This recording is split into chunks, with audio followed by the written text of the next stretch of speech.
The following podcast is a presentation of Small Biz America.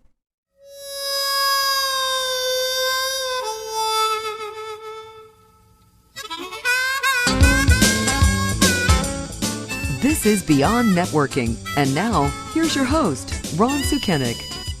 Well, welcome to Beyond Networking, being with Ron Sukenik, and I am Ron Sukenik, and as always, thank you for taking the time to join us, and wow, do we have another great show today. You know, for many of you, the question is always the same. What are you doing to make the most from the contacts you're making? Experience shows that you're never together very long, and if you think that you're just going to go out and pass business cards, make follow-up phone calls, and shake hands with people, you're making a mistake. The show is called Beyond Networking. In fact, that's what the show is about, and every week we invite on innovative thinkers and people in the forefront of building networks to join us and to share their passion for what they do. And our guest today, and I'm going to tell you a little bit about it, is I know many of you know who she is. It's Lillian Biosef. And Lillian has helped many thousands of people build more social capital. And I've defined it for everybody in the past. That's that glue that kind of holds community and relationships together. And she started a company called Duo Force Enterprises back in 1990. And she says that and believes that if you're going to build networks and build great communication in the 21st century, you got to have the tools to do so. She's a founding member of the Relationship Networking Industry Association, on many boards of directors and lots of associations.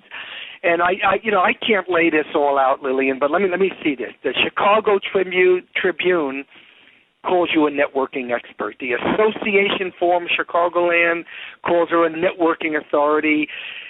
Co-founder of the highly successful Great Chicago, I'm running out of breath here, Great Chicago Networking Extravaganza, and if that's not enough, everybody, she is the author of Breakthrough Networking, Building Relationships That Last, 52 Ways to Break the Ice and Target Your Market, and nothing happens until we communicate. Certainly a member of the National Speakers Association, and was named one of the great women of the 21st century. Lillian, welcome to the program. Well, thank you. My God, great! One of the great women, Lillian. That took a lot of time and a lot of effort. I think it's an accumulation. You know, as you know, the longer we live, the more we accumulate, and then people start recognizing it. Isn't that wonderful? Oh, I think so. But I'll tell you, I've been aware of your work for a long time, and we're certainly not going to get it all done today in this 30 minutes that we get to spend together. But help me out. Take me back a little bit to the beginning. You've been so involved with people and being around people and making a difference for people. How did that whole passion develop? Well, you know, it's very interesting because I worked at AT&T for quite a long time in public relations. And the company kept wanting me to move east to the headquarters, and I didn't want to. So I talked them into giving me a severance package in 1990. And I decided to go ahead at that point then to start a training and speaking company. And, of course, I had not done either of them, but that, didn't dissuade me. So when I got out there, I realized that I really didn't know many people in my neighborhood and even in Chicago, because my work with AT&T was mostly on the East Coast and the West Coast, with the West Coast being, right, at that point the big computer center, if you will, Silicon Valley. And East Coast was where AT&T was headquartered, so I really didn't know a lot of people in the Chicago area. Okay. And I kept saying to myself that there was no way I was going to go work for anyone else. There was no way, I wanted somebody telling me I had to be there from, 8 to 5. So I decided that I really needed to learn, to know people here in my neighborhood and spread out in Chicago if I was going to make this successful. So part of it was born out of necessity, if you will, because I just really needed to start meeting people. And, of course, I've always liked that. I always tell people I was born schmoozing. I, smiled at the doctor as I came out. So it was really a natural for me with all my PR experience to get into networking. Now, let me ask you this, Lily, and I know you know this, and look, everybody that's listening to this podcast, you know this too. Come on, networking is awkward for most people. It's hit and miss. It's always situational, always lacks support, and more times than not, it's about individual success. So what we're going to get ready to talk about is developing and understanding people. Lillian, but why do you think it's that way? Why is networking so hit and miss for so many people? Well, first of all, it is, frightening for a lot of people to meet people that they, whom they do not know, or to walk into a room. You and I look at a room full of 50 people, and we want to jump in there and meet all 40, 50 or at least 49 of them. Some people are hesitant to meet even one. Because it is fearful, because, you're very vulnerable, because, everything you say, other people can, poke holes at, if you will. And some people also lack the confidence to do it, but I really feel, Ron, that one of the big challenges is that people really don't know how to network. They hear the word, but they don't take time to realize the impact and the importance of the skill. Oh, no, one of your quotes, Lillian, that I had read was that networking without intrapersonal information is like fishing without bait. You may have your hook in the water, but you will never catch anything. So in a sense, what are people going after, Lillian? They go to a networking event of some sort, and they're trying to meet people. They meet some people, but why do they always seem like they're going after the sale and more business as opposed to something like the relationship? Do you have a take on that? Yeah, well, first of all, that quote, what it means is that you really have to be an expert on yourself to become an expert on others. And so many people don't understand what it is that motivates them or their hot buttons, etc. And so successful networking starts with successful intrapersonal communications. And I always laugh when I use that word because unless you worked for maybe AT&T, you don't realize that intra is within yourself. It is within. It was like intralata, that was a big term at AT&T. But you really have to know yourself before you can know others. And so what you have to do is build a relationship with yourself, and then from that foundation go on to build relationships with other people. Because people will quickly see through if you do not enjoy yourself and like yourself and you're not confident. Okay, I like that. So instead of me spending any time and effort at this point interpersonal skills with others, I'm going to now dig a little deeper into myself. And so talk to me a little bit about a tool that you're working with, because I know you've studied people, you study their behavior, and you've studied assessment tools that can help us. And I think don't you spend a lot of time with the DISC program? I do. I use that, in addition to, quote, the networking expertise, I do a lot of work in communication skills. And that's what I do when I, do work with corporate. A lot of times my training programs, my coaching is built around helping people be more confident, to get along better with other people, etc. Okay. I'm sorry, go ahead. I was just going to say, and to do that, it goes back to that intrapersonal, because, see, the DISC assessment is really a tool that helps you, first of all, understand yourself and then understand others, and then help you understand how you need to adapt and flex to get along with people. So did you spend a lot of time in adapting this into the world of people-to-people contact? I spent time adapting it to networking. I spent a lot of time with that, getting people to the reason I spent a lot of time is that I wanted to make it very simple and easily understood. And you know this from your work, when people say, oh, wow, I understand that, that's so easy. It probably means you spent a lot of time making it as simple as you can for people to understand. And that doesn't mean that it's easy, it doesn't mean it's easy just because it's simple. But I try to make it, I try to do it in terms that the average person can understand, the person who's never heard of an assessment tool. Yeah, and so I think I read this in maybe one of your articles, but sure, each of us have a kind of comfortable, natural way of being with people and communicating with others. And I think your whole emphasis is that if you know your style, it helps you capitalize on your strengths and minimize it. I love that, and minimizes my limitations. So how much time and effort do I have to, how do I do this then, Lillian? Help me out. How do I really get to really know me through this DISC program and how you've adapted it to networking? Right. Well, one of the things I always share with people is that I think everybody, should take a tool like this, because the more you know about yourself, the more successful you're going to be. And the more you know about how you interact with other people and what makes them tick, the more successful you're going to be.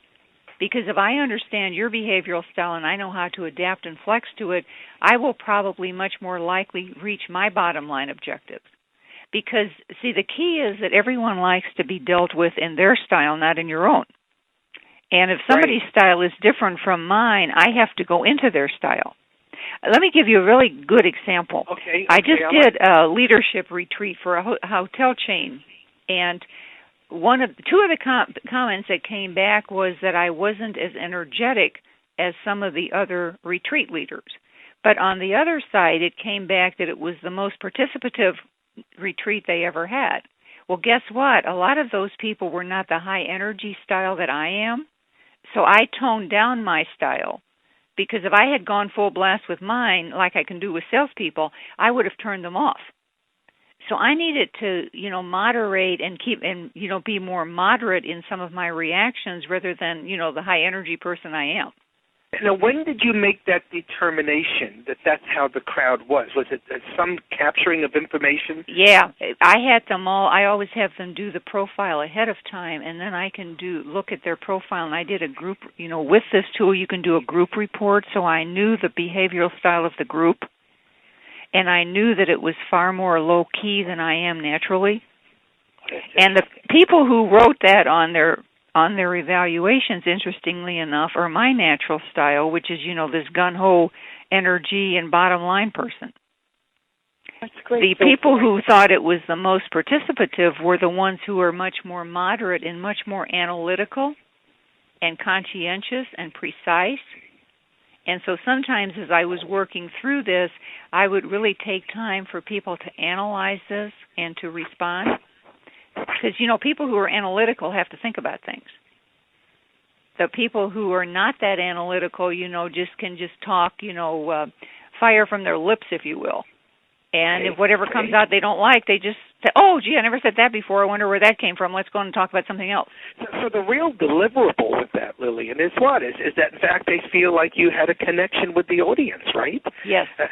So what a great way to be with people. So instead of me just always being the way I am, so there's a lot of strength and flexibility, isn't there? Is that what I'm hearing? Exactly, and that's what I was going to say. It's not always about it. First, in relationships, it's not always about us. You know this. It's about the other person or how we are mutually beneficial. And that's the point that so many people miss. They don't understand that to build a relationship, it's not just about you. I have another good example. I just went to a National Speakers Association meeting here in Illinois. I'm in the Chicago area. And I and I had on a hat. I wear hats a lot when I'm not speaking, I love hats. And one woman said to me, what a beautiful hat, and the next words out of her mouth was, well, I like to wear hats, but I don't wear them, and in this case, and it suddenly turned into everything about her and her hats. Yeah, you know what I mean? A great icebreaker, what a way to break the ice. Right, and the other people will go on, like one person said, I'd like to know how you store your hats. Now, that was an interesting comment, but the one woman who said, and I'd like to wear hats, but I don't, know, and I don't think they're really fitting for everything, and it became all about her. It's much more interesting when the conversation is mutually beneficial. And if she had gone on and said something about my hat, I would have gone on and said, well, do you like to wear hats? And then she could have come in with those, but it was immediately about her. And I just smile when I run into those because I'm so familiar with those situations. Oh, you've been around it for so long. Let me ask you this. My understanding of DISC is that there's four major behavior patterns, right? The DISC is the DI, the D is dominance and influence and steadiness and conscientiousness.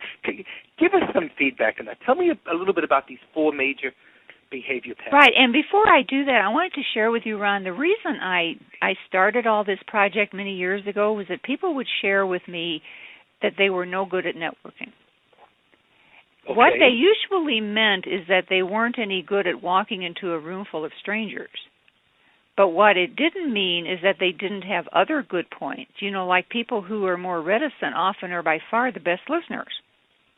Okay, very good. And so what I try to accomplish after a workshop is that I make each person in there feel as if they have good networking strengths. They're not the same, they're different, but they're good strengths.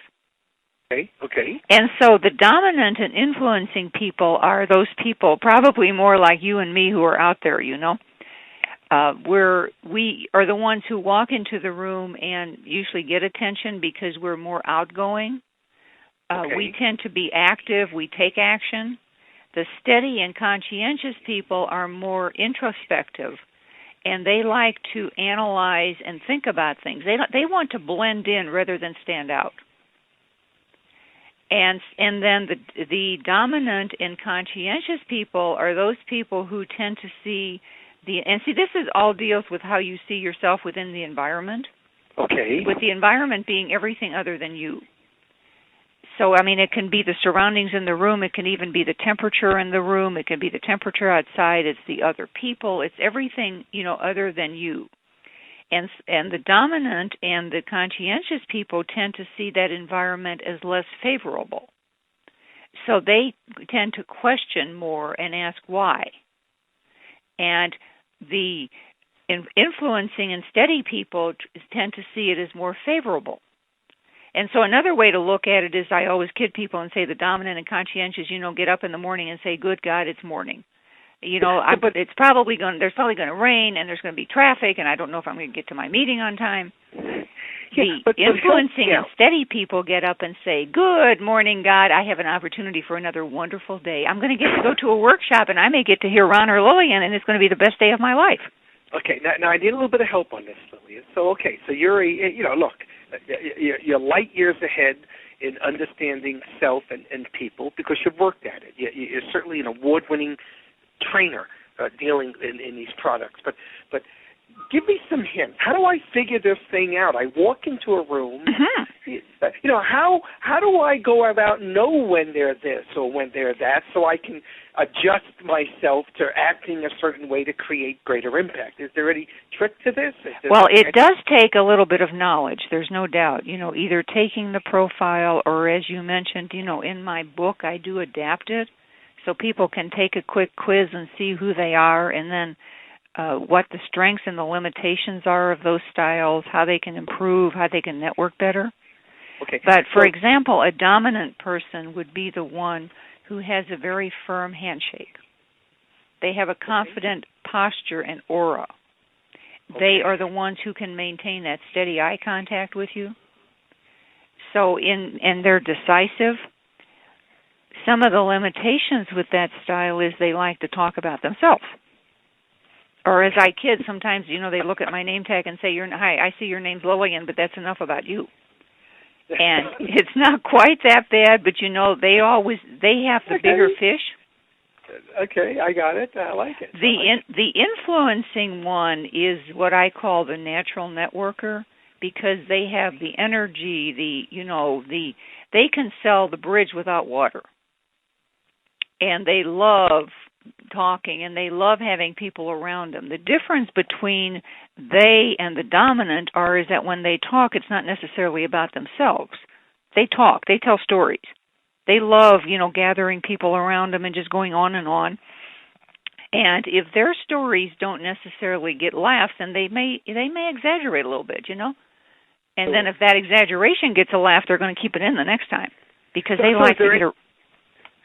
I'm sorry, go ahead. I was just going to say, they're like the ones who can go to the grocery store to get a head of lettuce, meet somebody in the parking lot, talk for an hour, go back home without the lettuce, and have had a wonderful time. So when you take a look at the kinds of people that are out there, is there any one kind of person you're more fun to be around? I mean, you love to be around, or you just kind of adapt to everyone? Well, the influencing person is the fun-loving person. The one we just talked about. There's no doubt. Okay. They're animated, The challenge with them is that they talk too much. I mean, their networking limitation naturally is that they don't listen. And so, and they're also the one, Ron, who gathers 55 cards, at an event, and the next day they have no idea what anyone did because they didn't take time to ask them. I know that's so funny. So, and they can't even find their cards. They always have to have two because they lose one on the way home. Now, tell me about this so-called steadiness type person. The steadiness person is the one, you're going to love this, I call them Prozac on feet. Prozac on feet? Help me out, Lily. Where'd you come up with that? They calm people. They are the nicest people in the world. They're the consummate team player. Their challenge is that they're so nice that people step on them. And, it's so funny because I do a program where I have the people, just divide themselves in the room into these styles, like at a luncheon or a keynote if we don't have time to take the tool. And when I say, what is your challenge, to a T, they all say together, people take advantage of us. So they're the ones who need to take an assertiveness training class, at least 4 times. Because when they say no, people just jump right on it. But they are by far the best listener. And not only do they listen, they remember. And you love to talk to them. The challenge is if the influencing person finds that steadiness person in the parking lot, they will talk to them for hours. They won't let them go. Because the influencing person doesn't even pay attention if somebody's responding. As long as they're in the same spot, they just keep right talking at them. And so the steadiness person also likes things to be the same. They don't like change for the sake of change. They like to be, they're people, but they're not as outgoing people like the influencing people are, Okay. They are also, they're just the people you love. I can usually tell them because when they walk into a room, there's a warmth that you can just feel. Right. They're considerate, they're cooperative, they're loyal, they're genuine. And understand, too, that we are all a combination of all of these. But everyone has 1 or 2 styles almost, that they prefer. And when I say prefer, that's the style that's natural for you to behave. Okay. And see, the challenge with networking, and I know we haven't discussed the conscientious style yet, but the challenge with networking is that when we get out of our comfort zone to adapt and flex, we may get uncomfortable being out of our comfort zone. And we only stay out of that comfort zone as long as we're willing to feel uncomfortable. Got it. So of course, we're talking about the 4 basic styles. So the D is dominant, the I is influencing, and the S in DISC is steadiness. But let's move right into the last one, and then I had another question. Let's talk about conscientious.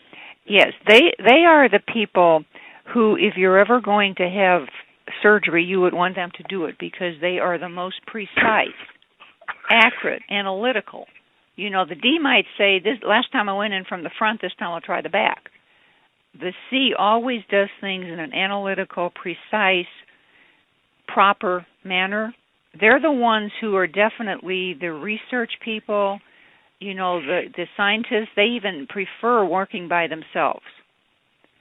They are definitely the ones who do things the right way. The challenge is that they always think they have the only right way. It's like my husband knows how to peel an orange, and there's a right way to peel an orange, which I didn't know, until he told me one night. I thought you could just kind of, chop at an orange, and if you left a little skin on, you just... I didn't either. I didn't know there was a proper way to cut a sandwich either, diagonally. I thought you could just kind of eat the whole thing together, or cut it, right down the middle. But now, you've been married for how long? To him, about 20 years. Okay. And his style, and the conscientious style is also the one that never, if they're a penny off in the checkbook, they'll stay up all night finding 1 cent. Really? My style feels that if I'm $10 or $20, within that's pretty good for me. Pretty good. Is there a clash between the styles? I mean, if you met another dominant person and you were dominant, or if you were influencing and they were influencing? Yes. But what goes on with all that? Yes, because there can not only be that clash, there can also be some clash within yourself sometime if you have two different styles that are dominant. But with another person, if you have two dominant people, for instance, they both want to be in charge. The dominant people always want to run everything. The meetings, whatever it is, they want to be in charge. On the golf course, they're the ones who break their, the clubs over their knees and throw them into the water and everything, because they're just very quick. And so if you get two influencing people together, you can imagine they both want to tell stories. But the interesting thing is that in our personal life, we usually choose people who are different from us. But at work, we tend to like to work with people who are more like us. Got it. And so in networking, the conscientious person, one of the things that sets them apart is they may look as if they're aloof because they observe much more than they speak. Right. And can you imagine an influencing person going up to someone who is aloof, who takes all this time to analyze and digest? The influencing person thinks they're not interested and they move on. So we're speaking with Lillian Diosef, and a woman that has been around people for years, as many of you are hearing, and a speaker and a certified DISC trainer, a skills coach, an author. And I think what I'm really getting from this, Lillian, and again, we run out of time so quickly sometimes, but what I'm really getting is that if I want to take my networking to the next level, if I want to get beyond networking, if I want to create impact at point of interaction and clearly make a difference in the lives of people, I'd better take a few moments to learn more about me. So I've got to not just concentrate on interpersonal skills, I've got to do this thing called intra within me. And you're suggesting that one of the best tools that you can do that with is this DISC program. So help me out. If there's anybody listening and they want to take advantage of this, what do they do? Where do they go? And I'm thinking they can, in fact, maybe go to somebody like yourself or at least to your website. Am I thinking clearly? That's correct, because that tool is only available through people like me who are called distributors. You can't buy it from the publisher, for instance. Okay, very good. People could, email me at Lillian Speaks, and that's LILLIAN, Speaks at Duoforce, DUOFORCE.com. And, of course, there's always the telephone, which is 630-983-5308. Okay, so people can go to Duoforce, and they can go to my website, which is the website. They can certainly email you at Lillian with the 2 L's, Speaks at Duoforce, or they can call you at the 630-983-5308. And then, so what they can do is what? They would tell you that they're interested in learning more about themselves. Right. The simple basic tool is only $31. So, okay. And it has a lot of narrative with it, so people can take it, themselves and really read about it and read about themselves. And what about is there a live interpretation that could be made available? Do you provide? Well, of course, you're a coach. I do coaching, right. I do a lot of coaching. In fact, everyone I coach takes his tool first. Because, see, then I'm able to coach them in their natural style versus coaching them generically. And wow. people, like I have someone coming on Friday who wants to brush up on her interview skills, and I just ran off her profile, and she's all dominant and conscientious, which means she's not a real good interviewer because she doesn't have those people skills, which are the INS, the relationship skills.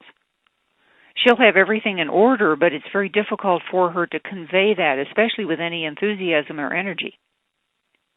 By the way, let me ask you another question. I have heard about this Great Chicago Networking Extravaganza, but I've never been there. When did that happen? We started it in 1993, and the 7th one is May the 8th of this year. And what sets us apart in Chicago, and there are multitudinous networking events in Chicago, is that we not only help people grow their network, but we help them grow their skills. And in fact, this year, where the part of the program will be on the DISC, on the DISC interpretation, and then they will break up into groups and decide how to network better with a style that is not like them. And if people are interested in learning more about this, can they find that on your site, or is there a website specifically for that event? No, it's on the main page of my dualforce.com. Wow. And in fact, we're already getting a lot of registrations, so it should be a really good event. So we've been speaking with Lillian Biorset. I hope I always pronounced that right. You did Speaker, it beautifully. Certified disc trainer, skills coach, author. 52, I always found 50 ways to break the ice with people. And somehow, how you got to 52, I don't know. But Lillian, what a treat to be with you, and I'm sure many people appreciate it. Once again, Lillian speaks with the 2L at Duo Force as a way to reach her via email. But she loves to talk to people, 630-983-5308. The website is DuoForce, DuoForce.com. And in closing, Lillian, we always love to leave the listening audience thinking about something. I call it thinking points for connecting forward. And Lillian, what thinking point can you leave for the audience today? The point that I want to leave them with is that a lot of people say to me they have no time to go to networking events. And this always blows my mind because business is done, with people, by people, for people, based on relationships. And so I think that people are telling me they have no time to build relationships, which is the cornerstone of doing business. So my thinking point is for people to find time to network and build relationships, but along the line to do it strategically. In other words, know your target market and make sure that when you're networking, you are indeed networking where the potentials are that you want to build relationships with. Well said, Lillian, and thank you. And of course, the biggest investment we always make in building relationships, and we both agree, is that you have to invest the time. So thanks so much for joining us. And it's always a treat, Lillian. What a treat to be with you this evening. It was a delight, Ron. Thank you so much. Okay, then. Take care. Okay. Bye-bye. Thanks for listening to Beyond Networking. For more information or to subscribe to this podcast, visit smallbizamerica.com.